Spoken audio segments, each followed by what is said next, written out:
नॉलेजपुर channel पे एक बार पुनः आपका स्वागत है। हम जो वहाँ अभी देखे क्या रक्त परिसंचरण तंत्र और मानव हृदय के संरचना के विषय में।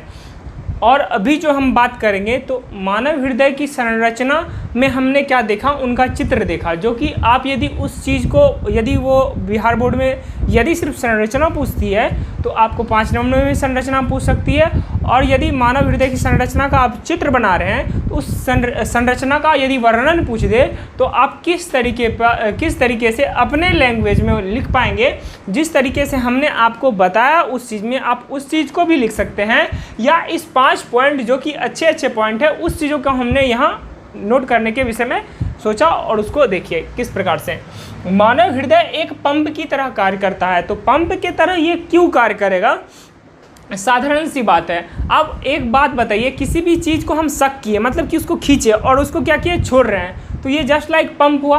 तो हम यहाँ जो पंप के तरह काम कर रहे हैं तो यहाँ क्या हो रहा है, यही शरीर में रक्त का परिसंचरण करता है। परिसंचरण, आप पहले इस चीज़ को देखिए, पंप और परिसंचरण दोनों एक चीज़ से रिलेटेड है लेकिन दोनों चीज़ अलग है। हम क्या बोले, अभी किसी चीज़ को हम क्या किए, सक किए और उसको क्या किए, फेंक दिए। अब किसी चीज़ को हम खींच रहे हैं और फेंक रहे हैं, तो पंप भी ऐसे काम कर रहा हो। जब आप हवा भर रहे होंगे साइकिल में, जब तो क्या करते हो, उस चीज़ को क्या करते हैं, ऊपर खींचते हैं फिर दाबते हैं। तो ये तो वहाँ क्या हो रही थी, मेरे हृदय में क्या हो रहा है, रक्त आ रहा है और रक्त निकल रहा है। रक्त आया निकला तो ये क्या हुआ, एक जस्ट लाइक ए पंप की तरह काम करेगा, किया। सेकेंड जो है, यही शरीर में रक्त का परिसंचरण करता है। परिसंचरण मतलब कि आप हम बोले क्या, हम तब बोले थे क्या, चक्र, जल चक्र जिस तरीके से काम करता है तो ये भी क्या है, रक्त चक्र है। तो रक्त चक्र बोलिए या परिसंचरण बोलिए, मतलब कि रिपीट बाय रिपीट कर रहा है। परि मतलब होता है दोबारा, और दोबारा मतलब क्या, वो रिपीट पे रिपीट करेगा, निरंतरण करेगा, मतलब कि रुकेगा नहीं, निरंतर वो करेगा, ना कि वो रुकेगा। तो वही परिसंचरण का बात है। किस चीज़ का परिसंचरण करता है मानव हृदय, तो रक्त का परिसंचरण करता है। अब देखिए थर्ड पॉइंट क्या है, जितने भी पॉइंट है सभी मोस्ट वीवीआई पॉइंट है, याद रखिएगा। आलिंद की अपेक्षा निलय की पेशीय भित्ति जो होती है वो मोटी होती है, ठीक है। जो मेरा आलिंद है और यहाँ जो निलय है, इसमें जो उसका पेशीय भित्ति होगा। अब हम बताए थे कि हम भित्ति के विषय में हमने चर्चा किया था। भित्ति क्या होता है, दो पेशियों के बीच का जो स्थान होता है खाली, वो मेरा क्या कहलाता है, भित्ति। तो वो क्या होती है, भित्ति मोटी होती है, ठीक है। कहाँ का, आलिंद की अपेक्षा निलय की। चौथा पॉइंट क्या है, ये 4 वैष्मो बोलिए या प्रकोष्ठ बोलिए या भाग बोलिए, कोई दिक्कत नहीं है। वैष्म बोलिए, प्रकोष्ठ बोलिए या भागों में क्या होता है, बटा होता है। कितने, 4। मोस्ट वीवीआई आपके ऑब्जेक्टिव में पूछता है, लगभग में पूछता है ये, ठीक है। और अच्छे क्वेश्चन है ये। यह 4 वैष्मो या प्रकोष्ठ या भागों में क्या होता है, बटा हुआ होता है, ठीक है। आप देखिए ये कौन कौन से भाग हैं, जैसे उदाहरण के तौर पे नहीं, आप जैसे एग्जाम्पल ले लीजिए, वो भाग का ही नाम लिखे हम, चारों भाग, दायां आलिंद, दायां निलय, बायां आलिंद और बायां निलय, जिसके विषय में हमने चर्चा भी किया था डायग्राम पे। अब देखिए इसका 5वां और अच्छा पॉइंट है ये, ठीक है। इसमें त्रिकपाट संरचना हमने बताया था, त्रिकपाट संरचना कहाँ पाई जा रही थी। साथ ही साथ द्विकपाट संरचना क्या होती है, पाई जाती है। द्विकपाट संरचना या त्रिकपाट संरचना जो हमने देखा था क्या, जो दायां निलय और यहाँ एक चीज मिस्टेक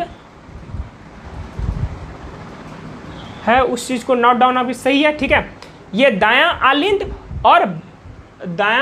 और दायां निलय, इस दोनों के बीच में जो मिलेगा वो मेरा त्रिकपाट मिलेगा, और ये बायां आलिंद और बायां निलय के बीच में जो मिलेगा वो द्विकपाट मिलेगा, ठीक है। घबराने वाली बात नहीं है, ठीक है।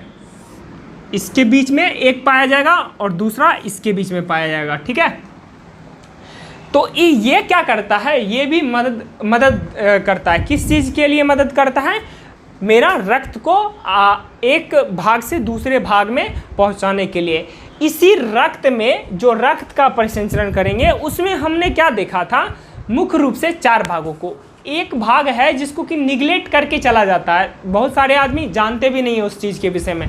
तो हम उस चीज़ के विषय में आपको एक चीज़ नोट डाउन करवाते हैं। आपने लसिका लसिका लसिका सुना होगा, 5 भाग सुने होंगे, अलग अलग तरीके से सुने होंगे, प्लेटलेट्स, WBC, RBC, प्लाज्मा, और मेरा 5वां भाग जो है वो लसिका है, जिसको कि निगलेक्ट करके चलता है बायो। ठीक है, आप उसको अलग से ले सकते हैं, लेकिन क्या होता है, ये परिवहन के लिए उत्तरदायी है। किस चीज़ का परिवहन करता है, तो ये प्रोटीन का देखेंगे परिवहन करता है। उस चीज़ के विषय में हम अभी ऐड कर रहे हैं। इस सेक्शन को आप पहले जो है आप लिख लीजिए, उस चीज़ को हम आपको नोट डाउन करवा रहे हैं। तो हमने एक टॉपिक अभी तुरंत क्या बताया, लसिका। अब लसिका के विषय में हम जानते हैं कि लसिका होता क्या है। जिस तरीके से हमने क्या बताया था, रक्त क्या है, एक तरल संयोजी उत्तक है, उसी तरीके से क्या है, यह एक तरल संयोजी उत्तक है जो क्या होता है, जो रुधिर में मौजूद प्लाज्मा की तरह ही होता है। ठीक है, जो रुधिर में मौजूद जैसा कि प्लाज्मा था, उसी तरीके से क्या होता है, मेरा लसिका भी होती है। ठीक है, परंतु यह क्या करती है, यह अल्प मात्रा में, इसमें क्या होती है, प्रोटीन होती है। यह अल्प मात्रा में प्रोटीन होती है, मतलब कि इसमें अल्प मात्रा में प्रोटीन होती है, और जो ये सहायक होती है, मुख्य रूप से आप बोल सकते हैं ये वहन में सहायक होती है। तो आप क्या कीजिएगा, यदि आपसे ये पूछता कैसे है कि रक्त की परिभाषा दे और लसिका क्या है इसको परिभाषित करें, 2 नंबर में पूछेगा आपसे ऐसे करके। बहुत कम बार पूछा गया है, लेकिन आपके समझ में आए लसिका क्या होती है, कहीं लसिका की बात का जिक्र कर दिया जाए तो वहाँ इस चीज़ के लिए हम इस चीज़ को रखें। तो क्या है लसिका, यह एक तरल उत्तक है जो रुधिर में मौजूद प्लाज्मा की तरह होता है, परंतु यह अल्प मात्रा में प्रोटीन होती है, और जो क्या करती है, ये वहन में सहायक होती है। ठीक है, और अभी का जो अभी क्लास दिए, क्या मानव जो हृदय की संरचना था उसका वर्णन, साथ ही इस लसिका का डिफिनेशन। इसमें किसी भी तरीके का आपको प्रॉब्लम हो तो कमेंट सेक्शन में कमेंट करें, और जो इस वीडियो को नए देख रहे हैं उनसे एक अनुरोध होगा, इस वीडियो ऐसे वीडियो जो कि आपके 10th से रिलेटेड है, और इस चैनल पे सभी 10th के कोर्स जो हैं हर एक सब्जेक्ट से रिलेटेड स्टार्ट हो गए हैं। आपसे सिर्फ एक ही अनुरोध होगा, सब्सक्राइब करके हमारे प्लेलिस्ट में जाकर सभी वीडियो को आप एक प्रॉपर वे में देखें, जिससे कि पीछे के प्रीवियस वीडियो भी आपको समझ में आए और अभी जो बता रहे हैं वो भी समझ में आए। और अपने दोस्तों के बीच में इस चैनल को सब्सक्राइब मतलब कि शेयर करना ना भूले, जिससे कि वो भी एक सही डायरेक्शन में जा पाए। ठीक है, इस चीज़ के लिए हम आपके आभारी होंगे। जय हिंद, जय भारत।